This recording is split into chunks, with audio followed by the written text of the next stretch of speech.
Welcome to One Mic. I'm your host, Country Boy. And tonight we're going to talk about Rube Foster and the golden age of the Negro Leagues. As usual, if you like this, please consider donating to our Patreon page. We now have a Buy Me Coffee page, which will allow you to give monetary one-time donations. And please consider reviewing us on Apple Podcasts. Lastly, listen to The Cut for all your pop culture needs. And without further ado, let's get started. Andrew Foster was born in 1879 in Calvert, Texas. His parents, Andrew and Eveline, had been slaves and upon the Emancipation Proclamation became sharecroppers. Foster dropped out of school at the 8th grade. And while the history of black barnstorming at the time is sketchy because few records were kept and mainstream papers often ignored the game, what is known is at 17, he made his way Midwest, and by 18, he was playing semi-professional baseball in Texas for the Waco Yellow Jackets. He began to gain a reputation thousands of miles away. So in 1902, the Chicago Leland Giants so intrigued with Foster that they wired him money to come to Chicago. But after he struggled, he was released. Foster would then blossom into a bona fide star. He grew to a huge 6 feet 4 inches, and the large right-hander would officially make his mark on the game in 1903, playing for the ex-Cuban Giants in a 4-game series versus the Philadelphia Giants in what would be called the Colored Championship of the World.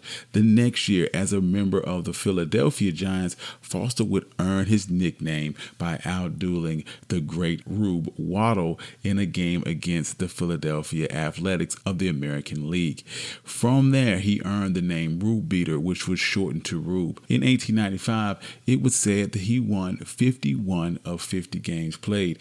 The Black Philadelphia Telegraph would write, if Andrew Foster had not been born with dark skin, the great pitcher would wear an American or National League uniform. Foster had never been equaled in the pitcher's box. And that opinion was not only limited to black press. The Chicago Free Press would comment, several black players would be in the big leagues if it was not for the color of their skin.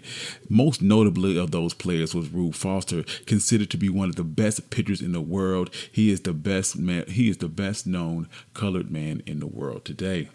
In 1905, Nathaniel Strong, a white promoter from New York, started to buy real estate for baseball fields such as Brighton Oval and Dexter Park in Brooklyn. He offered these fields to local teams and sold permits to semi-pro teams and black pro teams for escalating fees. It became such a lucrative side business for Strong that he made it his principal business venture, with the Cuban Giants and the ex-Cuban Giants playing at Brighton Oval and Dexter Park. Strong demanded a cut of the gate from any games played at these sites. It grew into a monopoly in New York, with any team hoping to play there having to arrange with Nathaniel Strong, and he would routinely receive 10% of the gate. Nate would grow from securing the land rights of New York baseball teams to now wanting to own teams that played on the land. When the Brooklyn Royal Giants came to an existence in 1905 with owner John W. Connors, he would collect the usual rental fees, but Nathaniel craved more.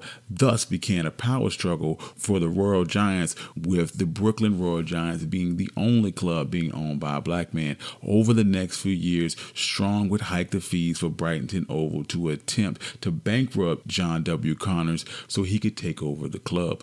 Connors would attempt to resist, fleeing Brooklyn and setting up a team in Harlem and playing at Harlem Oval. Connors would look for support from other black men within baseball, but their tepid response made it clear that the battle to remain the only black owner in Eastern black baseball faced long odds. Having many of his players rated by other teams, John Connors could no longer resist the advances of Nathaniel Strong. With other local teams being pressured by Strong to boycott the Brooklyn Royal Giants, Connors could not get games, and by 1911, he was forced to sell the team to Strong. Now the owner of several ballparks and the Brooklyn Royal Giants, Nathaniel Strong completely dominated small-time ball in New York. Rube Foster would notice these events and realize that black ball was in danger of being defined by its white owners, so he decided to play a more active role in the game's future. At the time, the Leland Giants were whipping up on the competition in the Chicago City League and on tours, but they were losing money. Leland was not Nathaniel Strong, and rather Rather than driving up the team's cut to extortion levels, Leland allowed opponents to collect almost as much of the profits as he did. So Frank Leland would bring in Rube Foster to Chicago, but Rube Foster only agreed to join the team on one condition: he could pitch and take charge of the booking and as manager. As both pitcher and manager, he guided the team to a 110-10 record, but his once cinder block frame had turned soft and round, and he was only capable of sporadic starts. But his style as a manager was no different than his style as a player: very aggressive and intimidating. He was an innovative strategist, and his team popularized the hit and run, the drag bunt, the double steal, and the suicide squeeze, and what he called the bunt and run. It was an advancing runner from first to third and with a surprise bunt. One game, as the story goes, his Giants were down 18-0 against the Indianapolis ABCs, and in the eighth inning, Foster signaled for 11 bunts in a row. Opposing fielders were so confused that they couldn't get anybody out that the Giants went on to hit 2 grand slams and tied the score before the game was called on account of darkness. As a booker, Foster was able to turn the Leland Giants around, receiving 40% of the gates, reaping around $500, up from $140 they had been collecting during Leland's booking days. At the same time, ticket prices rose to major league levels to 50 cents for the grandstand seating.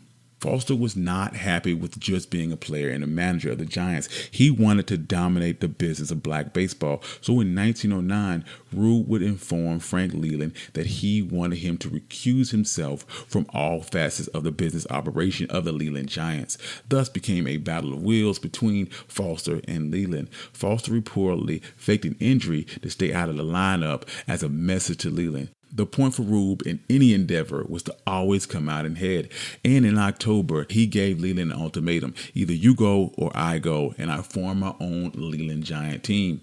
Leland held firm, and so did Foster. But before Rube quit, he carefully laid plans to take 2 of Leland's most valuable money men, Major R. Jackson and the attorney Beauregard Mosley. Knowing that he had been outmaneuvered, Leland filed a lawsuit to stop Foster from forming any team under Leland's name. Rube would countersue, claiming that he had every right to use the name as he so pleased.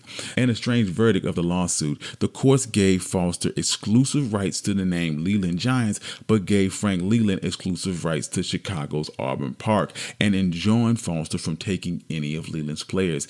In the aftermath, after this strange decision, Foster and Major Jackson created their own version of the Leland Giants, while Leland and his suddenly no-name team changed their name to the Chicago Giants.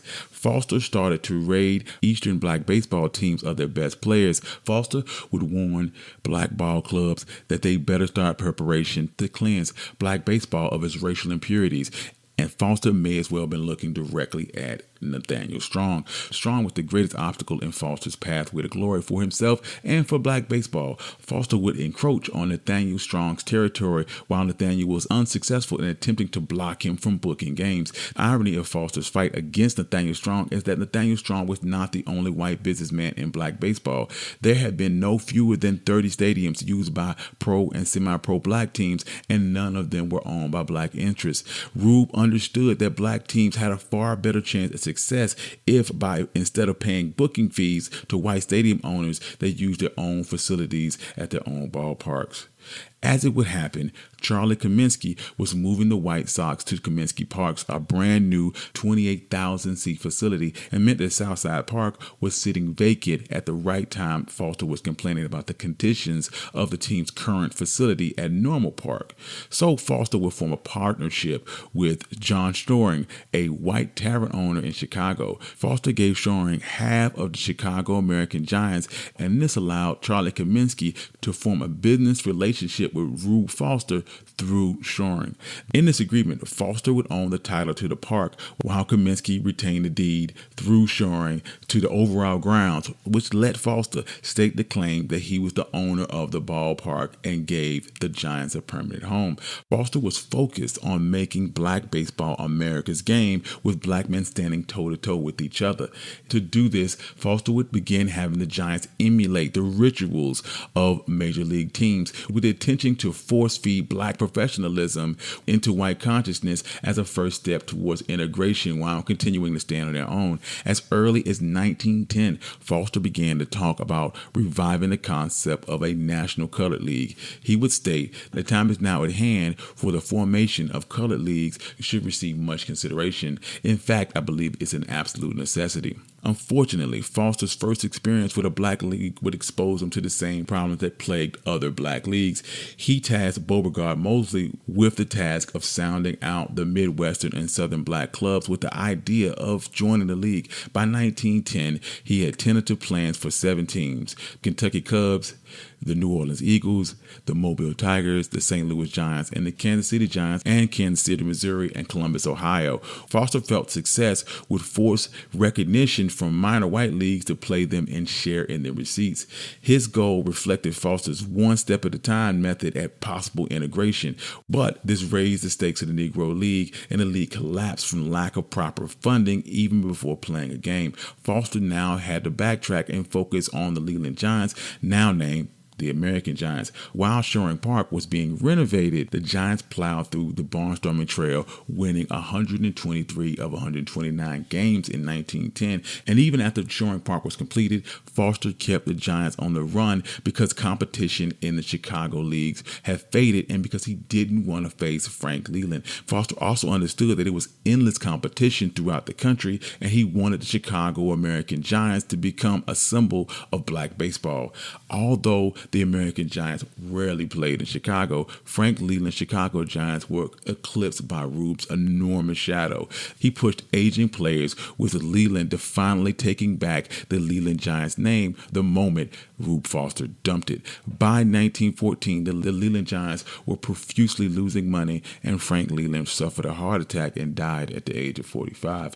With Leland gone, Rube Foster agreed to take on the ailing Leland Giants, but in one last slap in the face to Leland, he used them as a traveling team, a minor league refuge for unproven and has-been American Giants players. In 1917, the United States entered World War I with almost 370,000 black men joining the military. The war years actually advanced black enterprise, with the manpower needed for defense plants and industrial factories accelerating black migration from the South. At the war's end, Rube was determined to get his Negro League off the ground, and the large wartime infusion of blacks in the large cities gave Rube a large pool of fans for black baseball, with major league teams weakened by the wartime loss of players. And those losses turned into losses at the box office. Thus, major league white teams began to shy away from direct competition with black teams, the prime concern being to avoid embarrassing moments. Some men of color at the time did make small gains in the white major leagues, but they were not African Americans. Players like Native American Jim Thorpe and Cuban players like Armando Marsans and third baseman Rafael Alameda all played in the major leagues, but the black wave never materialized. So when campaigning for the Negro Leagues in 1919, Foster's main target was not attempting to alienate white major league teams, but rather white promoters like Nathaniel Strong. In print in the Chicago Defender, Foster urged black baseball club owners to join, stating, in not allowing white men to own, manage, or doing like they feel like doing as they did in the semi-pro teams ran by underhanded methods. Foster was the driving force behind the formation of the Negro Leagues and its governing body, the National Association for Colored Professional Baseball Clubs.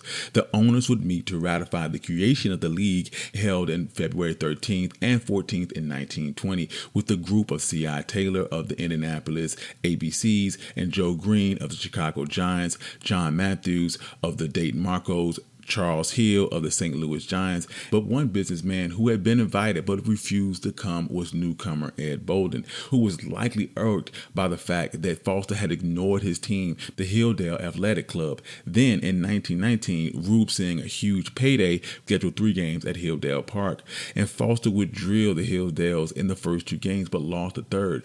This did not sit well with Rube. He would rip the Hilldales, calling them the Hillbillies and saying that their own victory was an empirical robbery.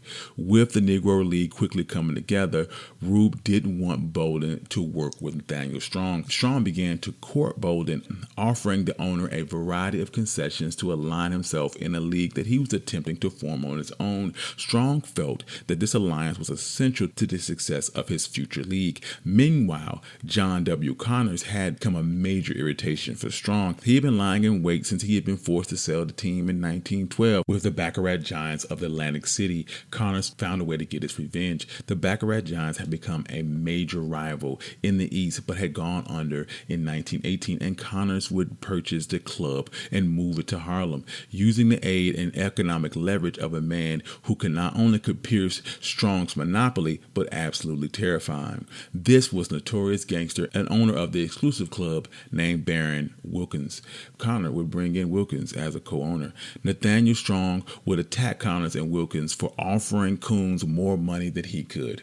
Strong saw the Hillsdales as his trump card, and he would make very strong overtures to Bolden, but Bolden would decline those overtures from both Foster and Strong, two of the most powerful men in black baseball. Strong was livid and even attempted to reform the old Philadelphia Giants and set them up in Delaware County just so they could be a rival to Bolden, but they never made it one season. Foster would also attempt to woo Bolden, but Bolden repeatedly refused to attend meetings. Foster would go on to declare the Hillsdales, the Baccarat, the Lincoln Giants, the Brooklyn World Giants, all who rebuffed his league, were now outlawed, and accused Bolden of attempting to foment dissent within the black game by encouraging players to contract jump. Foster would switch gears, believing that he had neutralized the threat of Bolden by getting white promoter J.L. Wilkinson to join the league with a new club that Wilkinson was attempting to develop. The problem for Rube is that he previously called for all teams to be owned by black entrepreneurs, but having a white promoter did make some sense, and it helped tap into the Kansas City market, and only Wilkinson was able to pony up the $500 entry fee. So with that, Wilkinson created the Kansas City Monarchs. The league was already had issues of racial purity because the game had been heavily infiltrated by white entrepreneurs. For example, the St. Louis Giants were owned by black businessman Charles Mills, but the club had been incorporated in 1920 and effectively placed under the control of white financiers. Rube had complete and total control over the league, and the construction of the Negro Baseball League bound all players to play when and where Foster directed, and against whatever team he selected. All equipment had to be purchased from Foster, including bats, baseballs, and uniforms, and Rube would explain that the collective purchase would translate into savings, but he didn't explain that he was getting a discount from dealers to allow him to make a profit from the owners. With all this power, he began moving players from team to team in an attempt to create parity amongst the league's clubs. With Foster's prints all over the league's business, the league charters teams would agree to pay 5% of their gate to the league office in Chicago, and Foster took no salary from the league, but demanded the spoils from the league's booking agent. Foster started to look more and more like the man he hated in Nathaniel Strong. Foster recognized that the league's franchises needed their own park to be leased or owned. However, only Foster in Chicago, Tenny Blount in Detroit, and Charles Mills in St. Louis possessed their own permanent place to play. All other league teams played in white-owned parks who were dependent on there being gaps in the baseball schedule to play their games. As a result, the Negro League, which was originally scheduled to have 100 games for each of the league's 8 teams, began to play as you can. At one point, the American Giants had played 20 games, while the Dayton Marcos had only played 6. Some teams began to skip weekend dates set for league contests if the trip was too long or the game was unattractive and unprofitable. Foster spent hours attempting to resolve the league's issues. If a team ran out of money or was stranded on the road, Foster would wire the team money to get home. When the teams were close to going bankrupt, Foster would send payroll in advance to keep the team afloat, and would pump weak clubs by arranging to roster players, and a growing obsession with making the Negro League work would force Foster to step aside from the American Giants' duties in 1922. The Negro League's first season was a bit of a mess. They didn't even keep statistical records, not even wins and losses, because of the unbalanced schedule and the lack of press coverage. Rube would unilaterally crown the American Giants the winner of the league's first pennant, and the statistical records may have been lost, but the financial records were meticulous. During the season, the 8 teams drew in $600,000 in admissions, and the Western Western booking agency made almost $11,000 from those league teams. Meanwhile, Ed Bolden's black team played almost no other black teams. In 1920, he was able to book a 6-game series against a white Major League All-Star barnstomach team, a team with Babe Ruth coming off his 54 home run season in his first season with the Yankees, and would schedule those games to compete against the American Giants in New York. And throughout the 1920 season, Bolden and Foster would battle in long distance. Foster struck an agreement with John Connor and his partner Baron Wilkinson to enter the Negro League as an associate member. While not formerly a member of the league, they could schedule games and boost attendance, and it would allow Rube to infiltrate Nate Strong's turf. Connor was so grateful for the assistance that he apparently believed that it was incumbent upon him to cripple another foe, Ed Bolden. Connors raided the Hillsdale of some of their top players. Bolden was so upset that he filed a suit against the players for breach of contract, citing the 1902 Supreme Court ruling that upheld the baseball's reserve clause. Bolden won a temporary injunction, but had to post a $2,000 bond to protect the players from the loss of income. Bolden would drop the suit after that. Bolden felt that he had no other option but to seek accommodation with Nathaniel Strong, but at this point, Bolden was quite bigger than Strong and had the upper hand now. Instead of an amalgamation of teams, now all Nathaniel Strong got was a neutrality agreement that allowed games between the Hillsdales and the Brooklyn Royal Giants. Foster was impressed by Bolden's moves because they were so similar to his own, and clearly Bolden knew that he couldn't continue to ignore the Negro National League. Bolden wanted the protection that Rube had given the New York Bacharachs, and just days after his truce with Nathaniel Strong, Bolden shocked his ally by turning his back on Strong and coming to terms with Rube Foster and becoming an associate member of the Negro National League, preventing the Hillsdales from playing the Strong's Royal Giants. Now, with the league's new wider borders, the Negro League began its 1921 season. The Dakin Marcos moved to Columbus, but the club would disappear after 1921, as did the St. Louis Giants. The Negro League was now mired in logistical issues. The American Giants would win the pennant that year with a record of 41-21, but never played a game against St. Louis while playing a 6-game series in Darby, Pennsylvania against the Hillsdales. The Giants may have won the league crown, but the year belonged to Oscar Charleston, the outfielder who played for the St. Louis Giants this season, but Foster had been pushing hard for more comprehensive coverage from the black press. Before St. Louis folded, the team was hitting a league best .286 with Charleston batting an amazing .446. In contrast, the American Giants finished dead last in hitting at .237 with only 2 players hitting over .300. Yet this was one of Foster's best teams because of their speeding hitting. The Giants ace Dave Brown went 10-2 and pitched 5 shutouts with a 1-hitter against the Kansas City Monarchs. By the end of the 1921 season, the Negro League had made it 2 years almost purely on Rube Foster's will, but they were showing cracks despite Foster's manipulation of the rosters and bailing out sinking teams. Columbus went under, as did St. Louis, who were replaced with the St. Louis Stars in the same year that the Pittsburgh Keystones, but within a year, those teams would be gone too. While the core teams made money, Chicago, Kansas City, and Indianapolis, the ABCs were crushed when C.I. Taylor, the co-owner and manager, died in 1922 at the age of 50, and league attendance was down 25% in 1922 because half the teams had gone under. Foster had become increasingly volatile, increasingly less interested in league harmony. He stopped bailing out anemic teams and took to blaming those teams for their lack of meticulous business records, and made it appeal to black businessmen to enter the league while degrading teams who received white seed money. This called for the press to question Foster's methods, and the Black Pittsburgh Courier even called out his racial pretense, stating that Foster and Shoring got theirs and looked wise, dropping the name of Foster's silent white partner involvement with the Giants that wasn't widely known. Ed Bolden quietly had anxieties about Foster and the overall value of league membership, and the past season did nothing to ease his mind. During the 1921 and 1922 seasons, the Hillsdales lost 17 of 28 games in the Negro National League, and in December of 1922, Bolden submitted his letter to withdraw from the Negro National League. He said that he was at a decided disadvantage of ownership in the league and asked for his $1,000 back. Foster would not flatter Bolden into relenting, and he would not give him his money back either, calling the $1,000 league fee a deposit to cover expenses. But Bolden would hit Foster where it hurt the most. He would turn to Nathaniel Strong.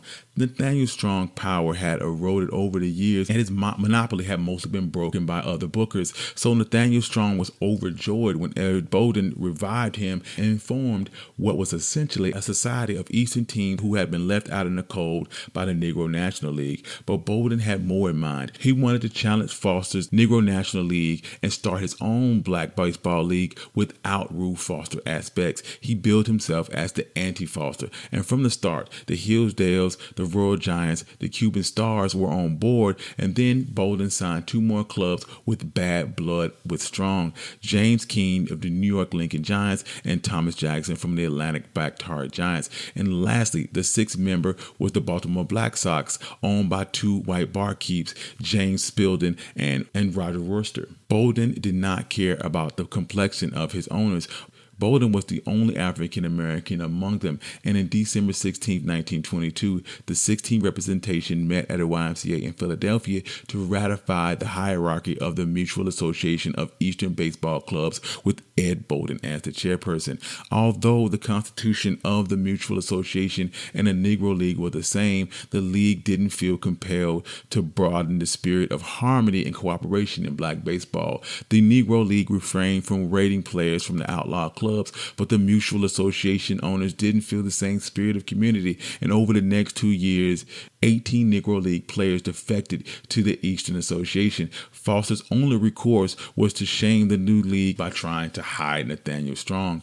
In the Chicago Defender, Foster would declare, "There's no such thing as black baseball when 4 and 5 of the directors are white, any more than you can call a streetcar a steamship." Bolden will respond to the criticism involving Nathaniel Strong, stating that he never paid Nathaniel Strong 1 cent for booking the Hillsdale Club. What he didn't mention is that the other clubs did pay a ransom to Strong and Bolden for booking. The Eastern League was plagued by the same logistical issues of the Negro League. During the first season, the Hillsdales went 23-17 in the Eastern League, while going 137-46 against all other competition, while Strong's Brooklyn Royal Giants finished in third at 23-17. Strong's team didn't fare well in 1923, but he enjoyed being a lightning rod for Rube Foster's rant. The Eastern League was turning a profit just as Foster's league was hitting the skids. Still racked by the instability of the Negro League, having lost 4 teams in 1923, Toledo, Milwaukee, Pittsburgh, and Cleveland by the end of the season, and a month into the 1924 season, the Indianapolis ABCs came to an end and destroyed by the death of C.I. Taylor and raised from the Eastern League, which took 10 players, so the club disbanded. Foster was horrified by the numbers of the Negro League was taking. In 1923, receipts were at $193,000, down from $251 in 1921. All of the teams made money the first year, but now every single team was losing money in 1924. Even the American Giants were in trouble. They were still turning a profit at the gate, but had to dip into the coffers to bail out other teams out of bankruptcy. Foster was able to keep expenses low in 1923 with $162,000 in receipts, but was only able to turn that into a $31,000 profit. At this point, Foster was so desperate that he was not only drawing up the team schedules, but he was filling out their lineup cards. He would save the best pitchers for the most lucrative games, no matter the competition, which often led to inferior pitchers losing important games that weren't played on Sundays. This caused Conatini Blount to rebel, and in 1924, he told Foster that he would no longer comply with his orders. The other owners demanded a meeting and a showdown at the next meeting of league clubs, but when the meeting came, they had nothing to say because they were all still afraid of Rube Foster. Foster would withhold league money from Tenny Blount's Detroit Stars and cancel attractive dates. Then he found a new owner for the Stars when the Blount could no longer afford to carry on. With Foster's league declining fortunes by mid-1924, Foster met with J.L. Wilkinson and Ed Bolden to agree about a covenant, wanted to fight for repatriation of players from the Negro League, and wanted a no-raid pledge from the league. But once an accord was reached, all Foster came away with the East versus West annual World Series, and this did nothing to align the two leagues. One league had a rating rating policy, the other didn't. One had essential authority, the other one didn't. One had Rube Foster, and the other didn't. Symbolic of Foster's decline, the World Series was played with Bolden's team participating, but Foster's club did not. J.L. Wilkinson's Kansas City Monarchs, who went 55-22, played against the Hillsdales in a best-of-9 series. The Monarchs would win the best-of-9 series in the first Negro World Series, but the real winner was at the gates. The league made $52,000 after $30,000 in expenses. The Monarchs earned about $10,000, half which was pocketed by J.L. Wilkinson, and the other half went to the players. Ed Bolden distributed the team's $6,500, or about $193 per player. The Hillsdales would return to play in the World Series the next season against the Monarchs and would rout them in 5 games. Bolden would even take out a mock eulogy for the Monarchs in the Pittsburgh Courier. But the largest event was 1925, was Rube Foster was in Indianapolis to attempt to restart the Indianapolis ABCs when a gas leak in his room left him unconscious, and he almost died before someone broke down the door and dragged his body to safety. Foster would recover, but was prone to illness and unable to play an active role in the 1925 World Series, and it was a financial disaster, producing less than $6,000 in profits, and players and owners began to lobby for the end of the World Series, and Rube was no longer able to fight for black baseball's main event. Rube would continue to have medical issues, hitting a pedestrian with his car and locking himself in a bathroom in his office until someone climbed in the window and talked him down. Because it was Rube, everyone let it be. But when he started smashing furniture in his home, police would have to be called to subdue him.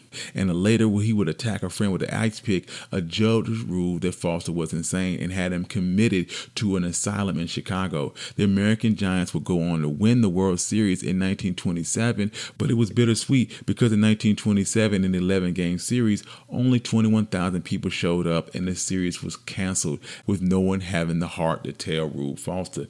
The league owners would elect William C. Huston. Huston would do little to help the Negro League that was already in deep trouble with Foster being incompetent.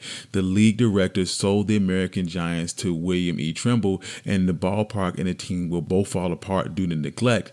But the Negro League was not the only one in trouble. In 1928, the Eastern League also collapsed. Bolden saw the decline coming, and a post-war boom had ended in the mid-20s, and the black economic class suffered economic losses, and with that, the fans vanished. The Hillsdale Amusement Corporation had to borrow money just to open up the 1925, 1926, and 1927 seasons. Bolden could no longer take the stress and had himself committed to a hospital in September 1927. Bolden would return in 1928, but he would withdraw the Hillsdales from the league that he had founded, stating that they were losing money in an impossible league. It was also time for Nathaniel Strawn to go. The owners had continued to press for his ouster from the league, and when Bolden left the league, the owners voted him out, removing the Brooklyn Royal Giants too. By 1930, the Bactari Atlantic Giants, the Brooklyn Royal Giants, the New York Lincoln Giants had all folded, and the Negro League was also about to collapse. In December of 1930, Rube Foster died of a heart attack at the age of 51. 3,000 people attended his funeral, and the Negro League sent a floral wreath that weighed 200 pounds in the shape of a giant baseball, just as it looked like black baseball was about to fold up with the exit of Foster and Bolden. In the coming days, Satchel Paige and Job Gibson would create a thunder that would change black baseball forever. Thank y'all for listening. This has been One Mic, a Black History podcast. This has been the second episode in a 4-part series about the Negro Leagues. I'll be releasing another episode next week about the 30s and the Depression and about Satchel Paige and Josh Gibson. Also, as usual, if you like this, if you enjoy this, please consider donating to our Patreon page. I also started a Buy Me Coffee page, which will allow you to give one-time donations. Also, if you really like this, consider reviewing my podcast on Apple Podcasts. Please leave us 5 stars. And lastly, please listen to The Cut for all your pop culture needs. And peace.